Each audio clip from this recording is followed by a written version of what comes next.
Revenge with Karen. I knew something stank the minute I saw a payment for $24,872.09 go through to a vendor we supposedly stopped using 6 months ago. The invoice said backdated IT support, but I checked the licensing logs. No tickets, no logins, no support calls, no nothing. Ghost money. That was my first red flag, not the intimacy kind you get from some workplace romance story where everyone ends up on a yacht. No, this was the kind of flag that flaps slowly, in a dead hallway at 10:42 p.m., while your fluorescent light flickers like it's mocking your existence. See, I was the kind of employee you don't remember inviting to meetings, but always rely on for one quick check. I lived between Excel tabs and compliance dashboards. No one ever saw me eat lunch, most probably assumed I charged myself to a forgotten cubicle and ran on coffee and existential dread. My official title? Senior Compliance Analyst. My unofficial title? Spreadsheet Janitor. People would walk by my office after hours like they were passing a haunted house, quiet, dark, except for one glowing screen and the sound of someone typing like they were trying to banish demons through formulas. And then came Julia. Julia with a J, CFO's little princess, straight from a 9-week executive acceleration course in some Scottsdale resort that somehow qualified her to become our director of financial strategy. She looked like a walking Pinterest board for girl boss aesthetics and spoke like a TED talk had a baby with a wine spritzer. On her first day, she walked past my desk, saw me knee-deep in quarterly reconciliation logs, and muttered, "Yikes, why bother?" Like she just stepped in a puddle of loser. Now, before we go further, I gotta ask you something. If you're still listening to this and your coffee hasn't gone cold yet, maybe take half a second to tap that like button and subscribe. Apparently, 93% of y'all just float through these stories like ghosts in Julia's head. No trace, no commitment. And I get it. Commitment's hard. So is sitting through a 3-hour board meeting while someone takes credit for your work and mispronounces fiduciary. So help the team out. We survive on caffeine and digital love. Back to Julia. She didn't bother with numbers. She bothered with aesthetics. One time she asked if we could jazz up the reports with emojis. I told her compliance audits weren't jazz clubs, and she rolled her eyes like I just told her Santa wasn't real. She called me Nancy Numbers at one point publicly. Thought it was hilarious. Laughed like a hiccuping hyena in front of the VP of Finance. Nancy here thinks double-checking vendor payments is like her life's mission. Isn't that adorable? But I kept my mouth shut. Always did. I'd learned a long time ago that power didn't come from volume. It came from the quiet accumulation of receipts, so I started logging everything. Every anomaly, every after-hours adjustment, every vendor line Julia claimed to have streamlined. And I logged it all under my own credentials. My work badge, my timestamp, no delegation, no shared folders, no edits by others, just me. The spreadsheet ghost with a memory like a steel trap and a grudge like a loaded slingshot. The more I looked, the more the numbers started whispering stories of inflated reimbursements, rounded up mileage logs, contractor rates that didn't match what legal had on file. Minor stuff, paper-cut wounds, easy to miss in daylight, bleeds like hell in the dark. Julia didn't notice, too busy taking selfies in the glass conference room and calling them vision strategy moments. But others did. Juniors started messaging me quietly, asking why their reconciliations weren't adding up anymore. I gave them just enough to fix it without stepping on her toes. I wasn't out to burn anyone, not yet. But somewhere between the 15th streamlined vendor and Julia being praised at an all-hands for tightening financial leaks, I made a decision. I wasn't going to save her anymore. Let the ship drift. I'd already packed my own raft, and I made damn sure it had my name on every plank. Julia's voice carried like a fart in church, loud, embarrassing, and impossible to ignore. She'd waltz past my desk in those overpriced heels that sounded like empty threats and toss out her usual greeting. "Still here, Nancy Numbers." Let me guess, another romantic night with a pivot table.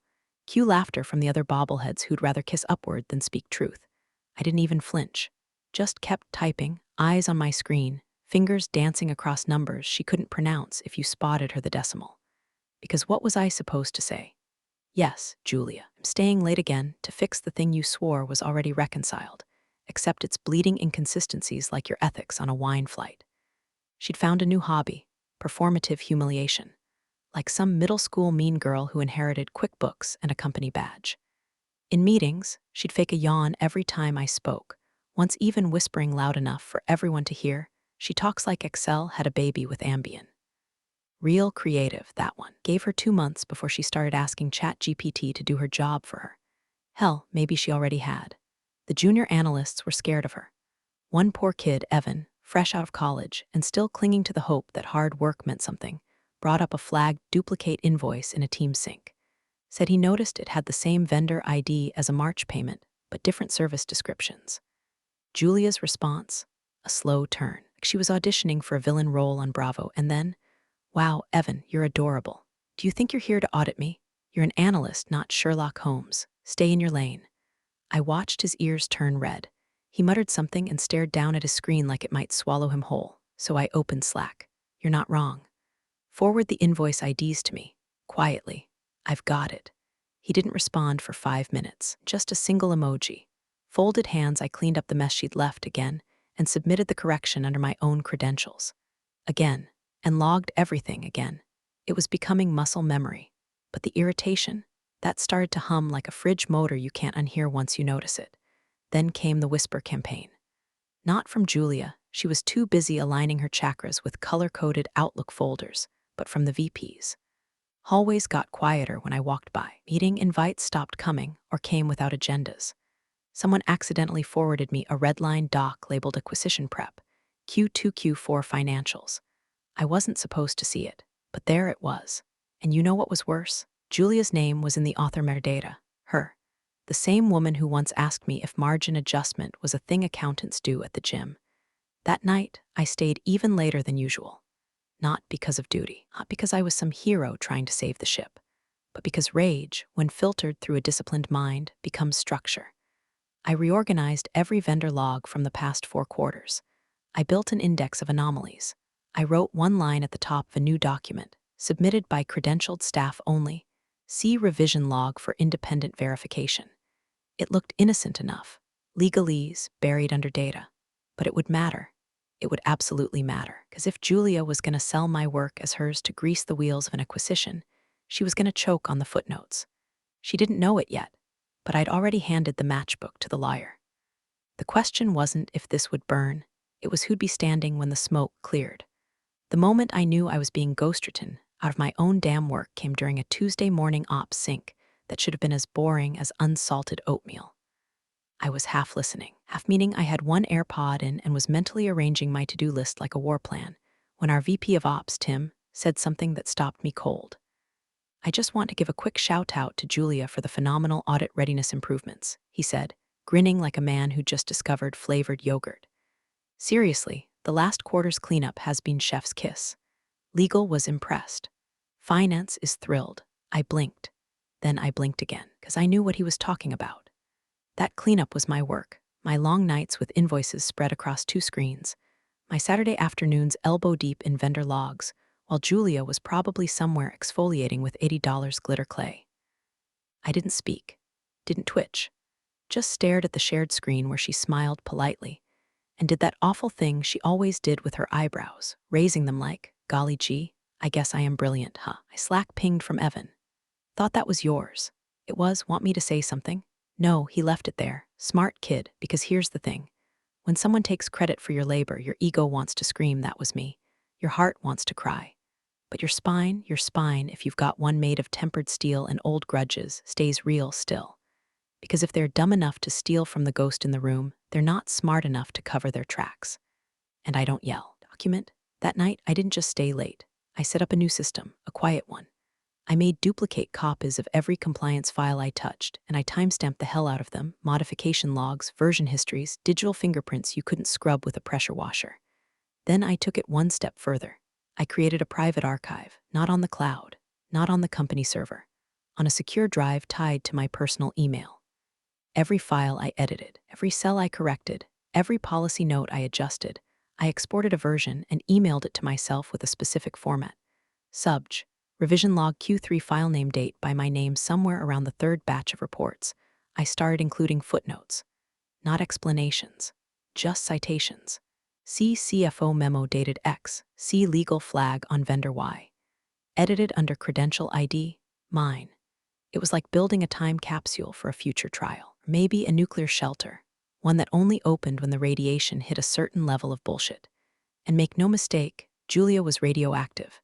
She kept recycling my work into glossy reports with pastel-colored headers and BuzzFeed-level taglines like "Clean books equals clean future." She once added clip art. Clip art. I thought about slamming my head into my monitor until it cracked or I blacked out, whichever came first. But I didn't. I just added another file to the archive. I stopped correcting her mistakes unless they affected my personal metrics. She started to notice small things unraveling, minor imbalances, misaligned totals. Nothing catastrophic yet, just paper cuts. The kind that build up until your hands are too bloody to type. And I kept working. Quietly, precisely, invisibly. I was done begging for recognition. Done playing the ghostwriter in her fairy tale. Let her sparkle her way through meetings and charm half the board. Let her pretend she was running the show. Because I wasn't building a case anymore.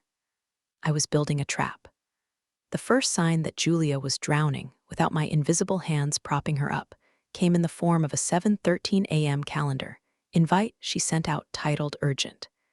Data sync and alignment huddle, which, in normal people language, and I broke something and need someone to fix it before the adults notice. I didn't accept. I didn't decline either. Just let it sit there like a moldy sandwich in the fridge, unclaimed, unwanted, and eventually someone else's problem. That was my new mantra. Let Julia rot in her own glitter-coated mess. I'd officially removed myself from all her shared folders the night before. Quietly. No announcements. No confrontations. Just revoked my own permissions on every Q4 final V7 actual final document she'd copied my data into. Then I stopped replying to her late-night slacks that always started with "Hey ye, quick Q," and ended with, "I think I broke something lol." I didn't cover for her anymore. And wouldn't you know it, like clockwork, the numbers started to bleed. Tiny things at first, totals that didn't align, vendor IDs that looped back to dormant contracts. Her streamlined expense report listed a vendor twice under slightly different names. Texas LLC and Texas LLC, classic rookie error, something even a board intern would have flagged. But there were no board interns left. Julia had let them go during her brief attempt at budget heroism. She called it leaning out. What she meant was, less people to question me, or time for me to put on my visionary face. So when the report started unraveling, she did what Julia always did, scrambled for glitter instead of glue. She held a Zoom with the CFO and talked in circles about legacy discrepancies from pre-acquisition planning while waving her perfectly manicured hands, like that could hypnotize anyone into ignoring the math. But math doesn't care how shiny your nails are. Math bites back. The real kicker came from compliance. Our internal auditor, Danielle, bless her no bullshit soul, sent an email with the subject line. Vendor approval trail urgent clarification needed. The body of the message was short. Julia, I'm unable to locate the approval documentation for vendor hash 2849, listed as active in Q2Q3. Last known contact was dated November of the previous fiscal year. Please confirm the approval date. Credentialed staff reviewer. Justification memo per SOX standards. Thanks, Danielle. I saw the email because Julia had forwarded it to me. With just 3 words, can you handle? No, I could not. I let that email rot too. 2 hours later, Julia replied to Danielle herself. I watched it all unfold because Danielle, being Danielle, CC'd the full thread to legal. Julia's reply was a masterpiece of desperation dressed up as confidence. Hi, Danielle. Vendor hash 2849 was approved per our March review. Attaching the summary sheet here. Jules, accept the summary sheet. It was from last year. Old logos, obsolete codes. A quick Control plus F showed no mention of that vendor. And to anyone who actually checked metadata, it hadn't even been opened since January. I didn't say a word, just archived the thread and added it to my private log. Julia false vendor reply no documented approval 9:48 a.m. She tried calling me that afternoon. Twice. I let it ring. My emotional state wasn't rage, wasn't even satisfaction. It was a cold kind of disengagement, like watching a squirrel run into traffic. You don't root for it, but you also don't stop it. Nature has rules, and Julia was breaking all of them. The CFO, still under the delusion that his daughter was some kind of financial Mozart, continued parroting her talking points in meetings. But other people, they weren't so sure. Danielle, legal, even our finance controller started asking more direct questions about audit trails, sign-offs, credentialed edits. And those questions, funny enough, all pointed to a single person. Me. Because, unlike Julia, I knew how to leave breadcrumbs. And I wasn't laying a path to safety. I was laying one straight to the pit she dug. The email hit like a cold slap. Subject, discrepancy summary, immediate action required. Sent from legal, not the interns, not the compliance team, internal counsel. That's how you knew it was real. Like the moment a schoolyard fight stops being shoves and someone pulls a knife, now it's everyone's business and the principal's watching. Inside, bullet points, all red. Vendor approval trail missing, Q2. Duplicate payments, Q3/Q4. Questionable reimbursement approvals, CFO's office. Audit trail mismatches across final sign-off logs. At the bottom, a single line that made my stomach turn, not out of fear, but recognition. We will be initiating a special internal audit ahead of the investor review. That was the spark. The kind of memo that travels faster than gossip at a company party. Within 24 hours, half the executive floor was on edge. Meetings were rescheduled, which really meant crisis mode roundtables. Calendars blacked out. Julia walked around with her phone glued to her hand, smile twitching like a bad Botox job. Gone was the breezy swagger and faux zen persona. Now she was chewing gum like it owed her rent and whispering in corners like the walls had ears. Because they did. The walls, the spreadsheets, the credential logs, I was the walls. And then the big dog stirred. The CEO, Mr. Just loop me in if there's a fire. Well, the building was smoking now, and he showed up in the Thursday all-hands with a face like he'd bitten into a lemon, dipped in battery acid. We're going to clear this up, he said, eyes scanning the Zoom boxes like he could smell guilt. I want full transparency ahead of next week's investor review. No surprises. Legal and finance will be coordinating with each department lead to ensure clean reporting. If you have something to disclose, now's the time. I sat frozen, not because I was afraid, because I knew I had the only clean copies, the real files. I'd built them not for praise, but protection, and now they were fireproof. That afternoon, Julia made her move. She replied to an executive thread titled Vendor Contract, Review Historical Approvals, with a message that practically screamed scapegoat season has begun. Reviewed the reports in question and believed the inconsistencies stem from legacy data managed by my name in prior quarters. I've asked her to provide clarity and reconcile accordingly. She might as well have signed it best, Julia, Queen of Weasels. I stared at the screen for 10 full seconds, then leaned back in my chair and took a slow sip of now-cold coffee. My inbox pinged again. A reply from Dominic in finance. Short, surgical. Just to clarify, all reconciliations from Q2 onward were submitted under my NameS login credentials. Yes, but they were also logged in the compliance system separately. I've reviewed them. They're accurate. Then another ping, Danielle from compliance, confirming her logs are the only ones with valid credential trails. Everything else was modified post-submission without approval. That's not allowed. I didn't move, didn't smile, didn't gloat. Just minimized the window and opened a blank email draft addressed to no one. Typed a subject line, full reconciliation index personal archive copy. Attached a PDF with every audit trail I'd compiled. Every timestamp, every discrepancy, every receipt. I didn't send it, not yet, but I left it open like a loaded weapon. The funny thing about silence is people think it means guilt or weakness. But silence can also mean leverage. Let Julia flail. Let her burn calories spinning stories. My work was already whispering its own version of the truth, line by line, entry by entry. And the people who mattered, they were listening now. 2 days after legal dropped the grenade and finance pulled the pin, Julia came clicking down the hallway like nothing had happened, like she wasn't circling the drain in a designer blouse.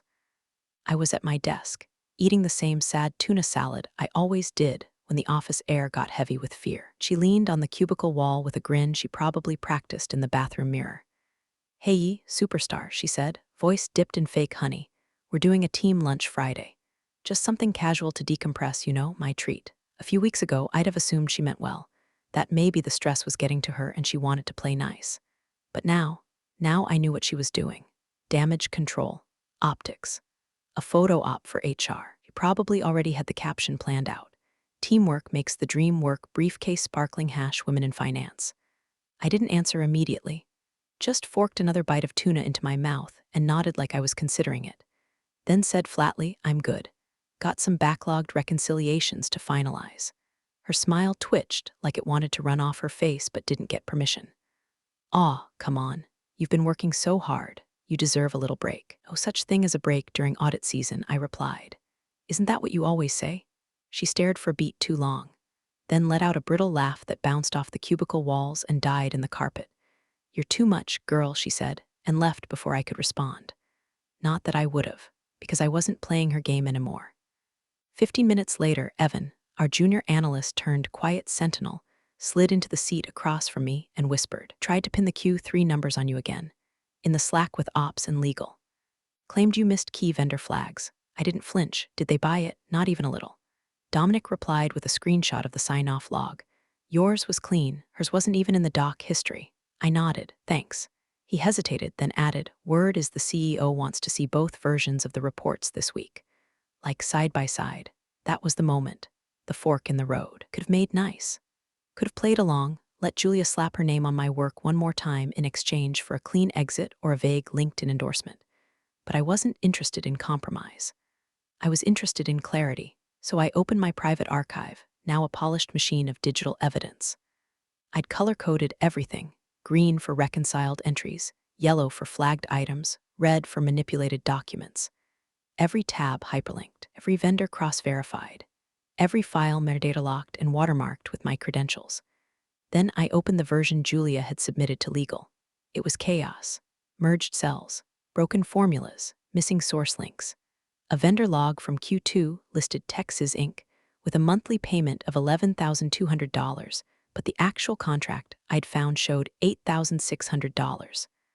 Multiply that across 5 months. You've got $13,000 in unexplained fluff. My copy had the correct amount, a scanned invoice, and an approval memo from legal dated the same week. Hers had a highlighted comment bubble that said, and I quote, "Fix this lol." She hadn't even removed it. I closed the report and exhaled slow. This wasn't a war anymore. It was a cleanup job. The kind you do after a hurricane, except the hurricane wore Gucci loafers and had a LinkedIn bio that included the phrase financial visionary. Let her try to re-ingratiate. Let her take the team to lunch and post selfies with cappuccinos and hashtags about resilience. It didn't matter anymore, because by the end of this week, the numbers would speak, and her version of the truth would collapse under the weight of my footnotes. The calendar update came in at 8:04 a.m., sharp and sterile. Emergency board session AC. Readiness conf RM /Zoom link attached CEO present. The subject line alone was enough to freeze a dozen stomachs mid-sip. Not because board meetings were rare, hell, this company had more board meetings than working printers, but because this one was being labeled emergency, and the CEO was flying in. He hadn't shown up in person in over a year. Julia, naturally, treated the news like an audition for her one-woman Broadway show. She showed up to the office in a high-waisted power suit the color of Versailles, as if that might soften the blows coming. She strutted around with her iPad clutched like a holy book, whispering to people in that condescending sing-song she thought made her sound in control. "Don't worry, I've got it. I own the books." She said that last part loud enough for me to hear as she passed. I didn't look up. Didn't need to. My job was already done. That morning, before most people even clocked in, I uploaded the full audit trail, every timestamp, every approval chain, every clean copy of every report, to a secure portal reserved for legal and executive admin. I'd even included a cover note. Short, professional, unemotional. Attached are complete compliance logs and reconciliations, submitted under credentialed staff access, with metadata intact and vendor documents hyperlinked.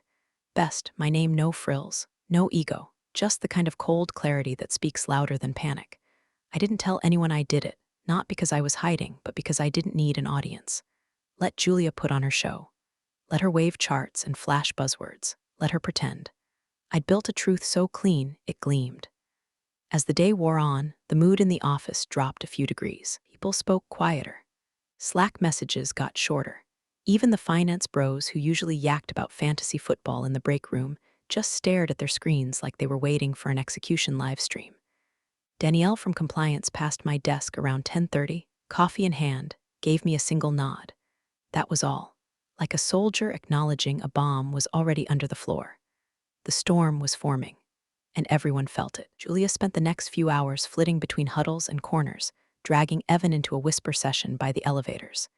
He returned 5 minutes later looking like he needed a drink and a witness. I didn't ask, didn't have to. I knew the script she was running, loop in the juniors, sugarcoat the timeline, polish her version until it felt real. But facts don't care about feelings, and metadata doesn't lie. At 1:02 p.m., sent out a company-wide email, looking forward to presenting our audit readiness report at today's board session. Big thanks to everyone who contributed. Julia, Director of Financial Strategy, it was cute, really, like watching someone decorate a sinking lifeboat. The meeting was set for 2 p.m. Conf room had been cleared. Water bottles lined the table like a peace offering. A massive screen waited at the head, ready to display either salvation or judgment. I didn't bring my laptop. I didn't need to present.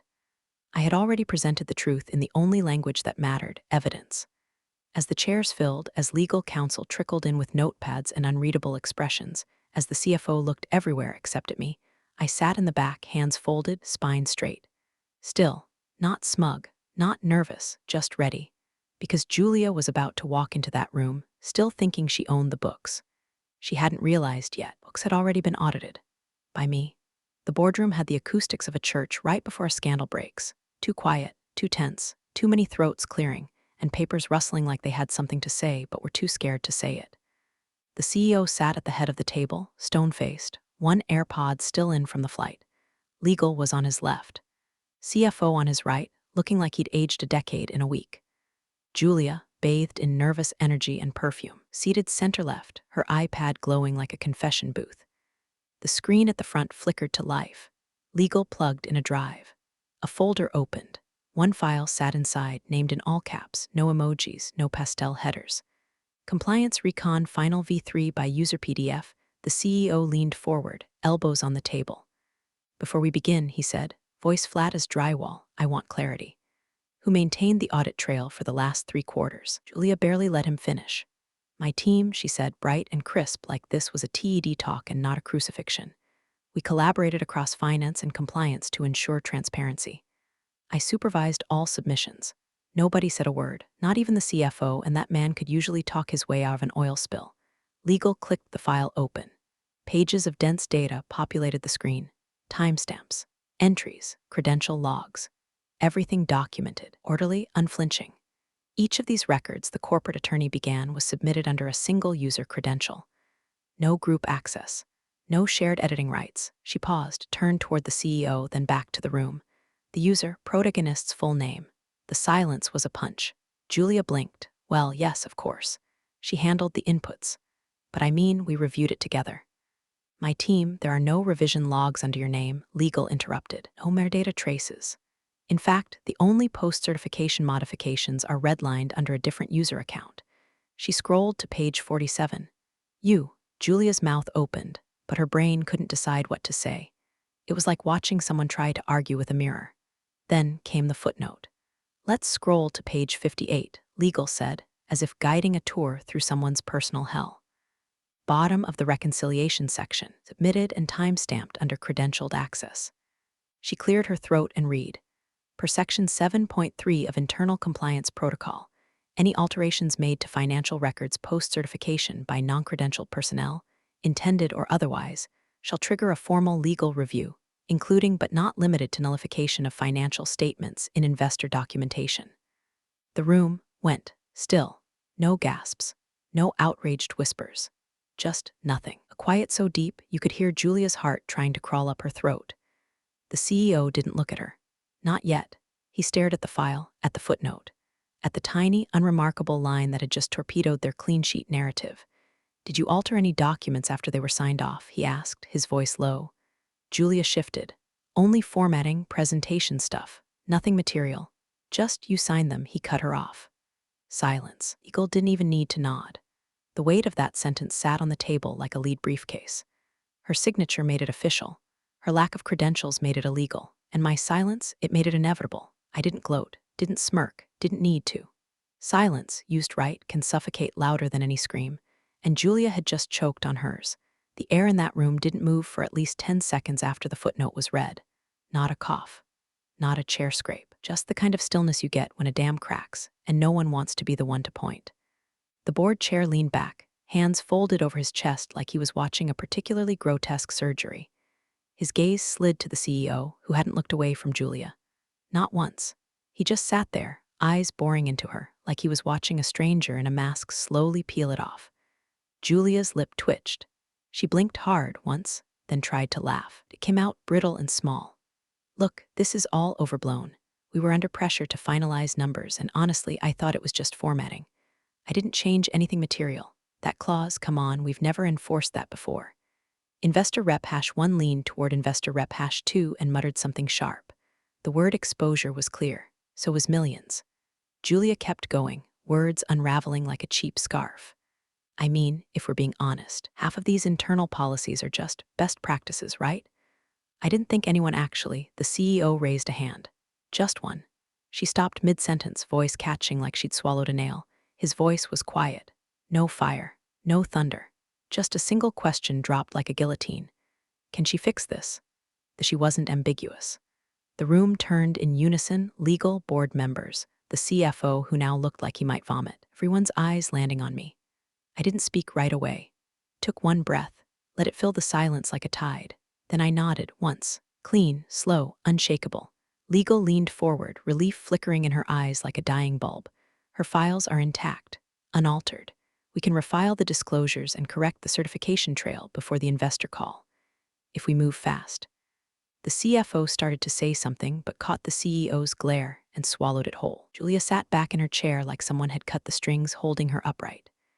The color drained from her face, her eyes darting from the screen to me to the closed door like she was calculating whether there was still time to flee or throw someone else under the bus. There wasn't, because now it was real. The reports were hers on paper. But the truth was mine. It lived in my files, my timestamps, my audit trail. She'd stolen the stage, but I owned the script, and now everyone in that room knew it. No one clapped. No one congratulated me. It wasn't that kind of victory. It was quieter, heavier. The kind that leaves bruises instead of trophies. The board chair finally spoke, voice tight. Have legal draft a disclosure memo. We'll need to update the investors before end of day. The CEO stood. Looked at Julia one last time, eyes flat. You're done here, he said. Not loud. Just final. She didn't argue, didn't cry. Sat there, small and quiet, while the consequences formed like storm clouds above her head. As people stood and shuffled toward the door, I stayed seated. Let them move around me like I was the eye of the storm. Calm, solid. Evan passed by and gave me a nod, small, respectful. Danielle, too. Even Dominic from finance clapped a hand gently on my shoulder as he exited. The CEO was the last to leave. He paused beside me, glanced at the closed laptop in front of me, the one that never left my sight, and said, "Good work." That was all, but it was enough. Not because I needed praise, not because I wanted revenge, but because sometimes the quiet ones, the ones who audit in silence, who stay late and keep receipts and eat their rage in 30-minute lunch breaks, sometimes they don't need to raise their voice. They just wait for the world to catch up. And when it finally does, they don't smile. They just nod. You're the real stars of the corporate jungle. Thanks for watching. Hit subscribe, or I'll flick the switch on your old cubicle memories.